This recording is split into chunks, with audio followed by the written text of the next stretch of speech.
Petite question Fabien, tu sais, chez Crédify, on a un slogan, voilà, de plus dire allô patron. Qu'est-ce que ça te fait toi aujourd'hui de plus dire allô patron? C'est un grand soulagement, j'ai envie de dire.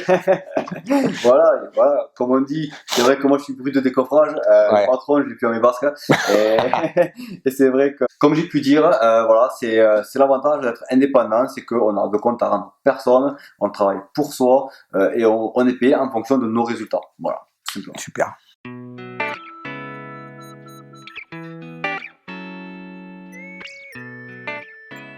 Salut à toi futur courtier, j'espère que tu vas bien. Tout d'abord, merci d'être présent sur cette nouvelle vidéo. Merci Fabien. Avec plaisir. De nous recevoir aujourd'hui dans ce beau pays du Tarn.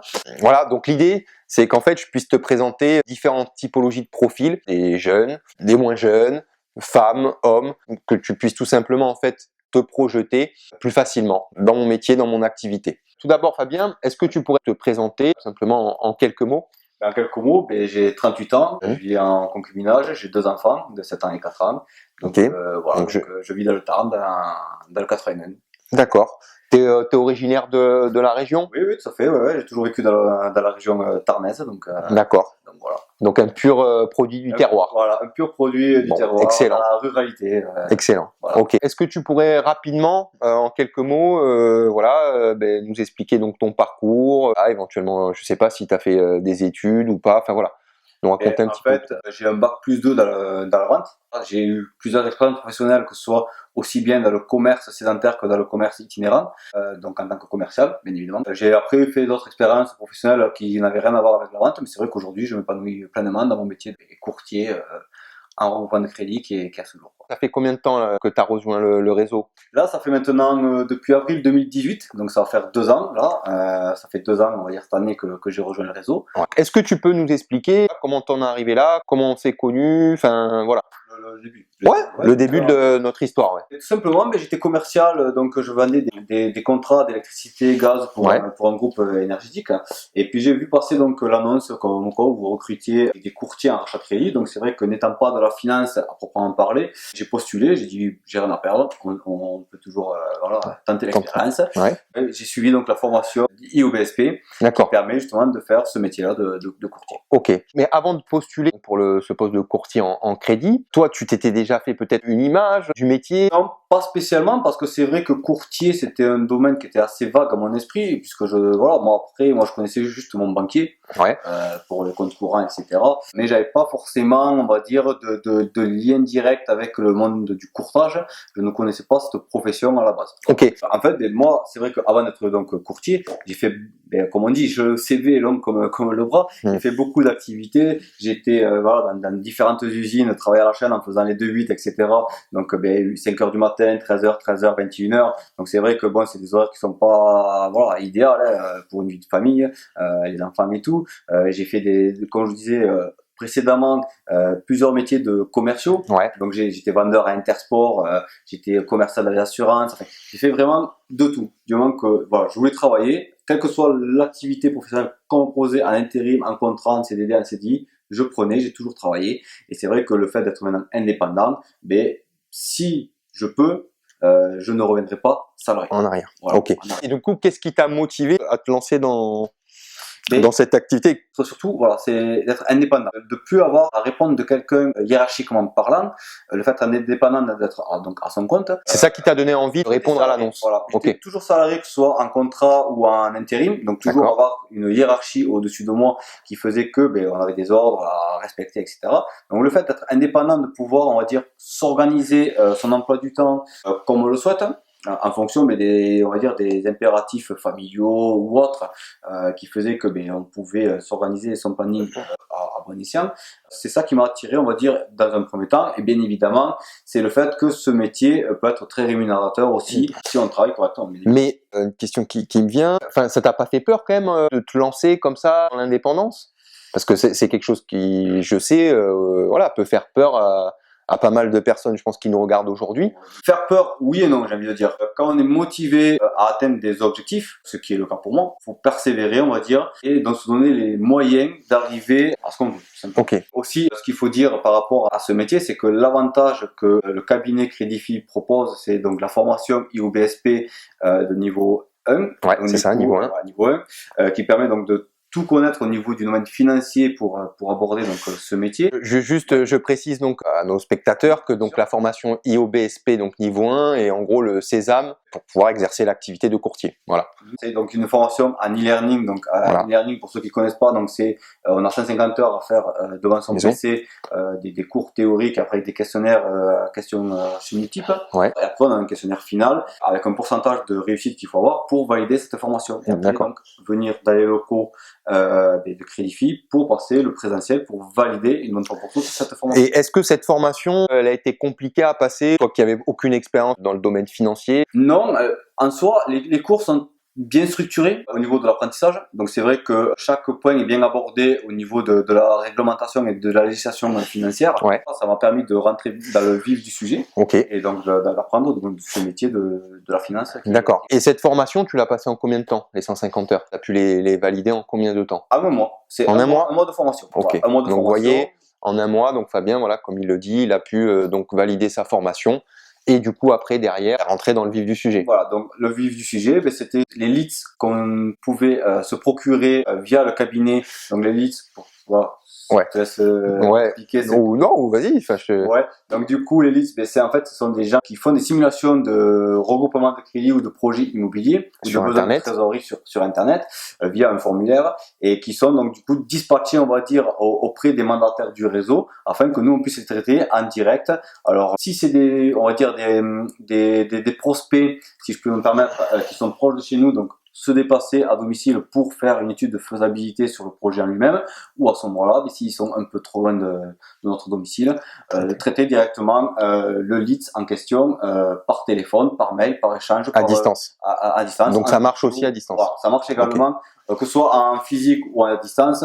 On peut traiter du contact de la même manière. De la même manière. Voilà. Aujourd'hui, donc voilà, tu es donc depuis 2 ans, comme tu l'as dit, donc courtier donc dans notre réseau. Est-ce que tu pourrais voilà m'expliquer un petit peu ton quotidien, puisque tu travailles de chez toi aujourd'hui, hein? Tout à fait. Parce que là aujourd'hui on est que dans ton domicile. Dans mon domicile, ça fait dans le temps. Ouais. Alors le quotidien, il varie d'un jour à l'autre. Ok. La journée type. Je pose mes enfants à l'école le matin, forcément. Okay.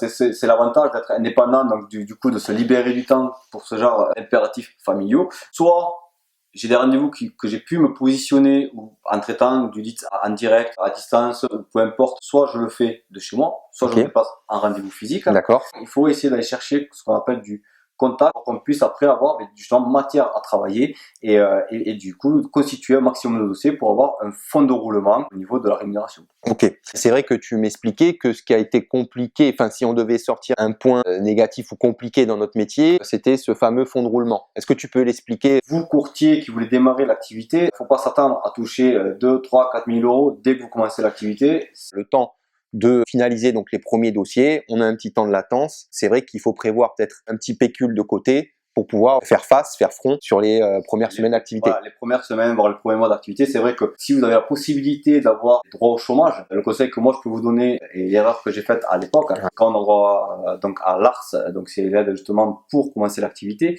soit vous avez deux possibilités, vous gardez votre chômage, donc vous avez au moins le chômage qui tombe tous les mois, le temps de trouver ce fonds de roulement jusqu'à la fin de vos droits, vous avez le droit au chômage, ou sinon vous avez la possibilité de prendre la moitié de vos droits au début de l'activité, et si vous êtes toujours en activité 6 mois plus tard, vous avez l'autre moitié qui tombe dans 6 mois. Et c'est l'erreur que moi personnellement j'ai faite, c'est que j'ai pris, comme on dit, l'argent cash au début d'activité. Il s'avère que j'ai eu un début un peu plus compliqué que certains mandataires qui sont entrés dans le réseau. Moi j'ai mis quand même 4 mois avant d'avoir un premier dossier qui soit rémunéré. Malgré le fait que j'ai eu, j'ai rien à vous cacher, j'ai eu 7 000 euros de la part de Pôle emploi pour mon début d'activité, mais avec 2 enfants à charge et il y a que moi qui travaillais à l'époque quand j'ai commencé au foyer, c'est vrai que 7 000 euros ils sont vite partis. Donc c'était un petit peu compliqué jusqu'au moment où j'ai eu mon premier dossier qui a été payé. D'accord. Voilà. Alors on va rebondir là-dessus.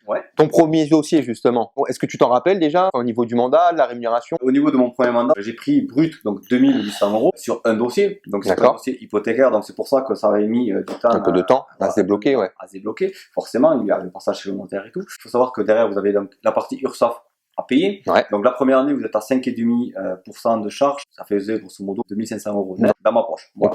Aujourd'hui c'est vrai que j'ai enfin, depuis maintenant 2018, donc on va dire toute l'année 2019, j'avais ce fonds de roulement, donc tous les mois j'ai dossier donc qui tombe Ouais. et qui permet d'avoir un revenu, entre guillemets, minimum garanti tous les mois. D'accord. Ça t'embête de donner ton revenu, par exemple, sur l'année 2019, d'établir une moyenne? En toute honnêteté, en toute franchise, l'activité nécessite donc un investissement personnel sur le Il n'y a pas de terrain. secret, hein. Voilà, tout à fait. Comme dans Ce tout. que, malheureusement, j'ai envie de dire, je n'ai pas forcément fait dès le début et que je regrette par la suite. En 2019, ce que je peux dire, c'est qu'en brut, j'ai touché plus de 30 000 euros sur l'année 2019. Donc, sur un rapport au mois, ça fait du 2500 euros mensuel.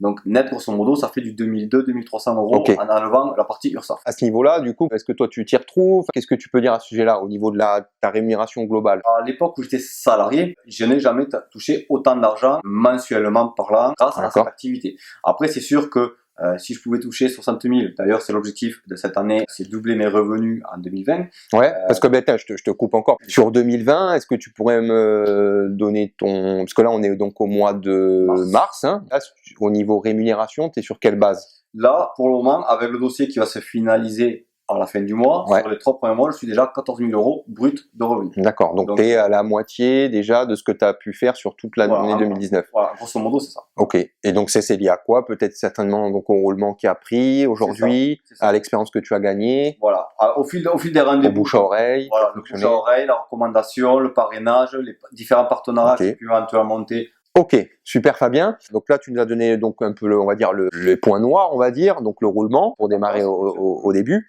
Et du coup, le positif d'être indépendant et d'être courtier chez Crédify aujourd'hui. Aujourd'hui, être indépendant, voilà, on se gère comme on le souhaite. D'accord. Entre guillemets, on n'a pas de compte à rendre à qui que ce soit.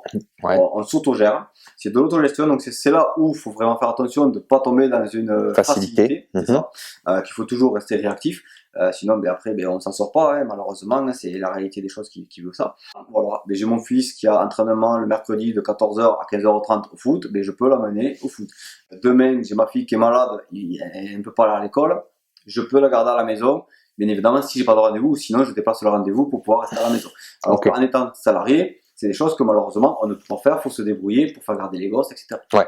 Donc c'est au niveau de ta vie familiale, on va dire, où tu t'y retrouves. Voilà, je me retrouve à la fois sur la vie familiale, ça me laisse plus de temps, mais également sur le côté aspect financier, malgré tout, en étant salarié, vous faites 35 heures, vous allez être payé peut-être au SMIC de 1200, 1300 euros par mois, en faisant 35 heures par semaine et en 5 semaines de congé par an. Là, en faisant une vingtaine de dossiers sur l'année, c'est ce qui s'est passé moi en 2019, j'ai pris 30 000 euros.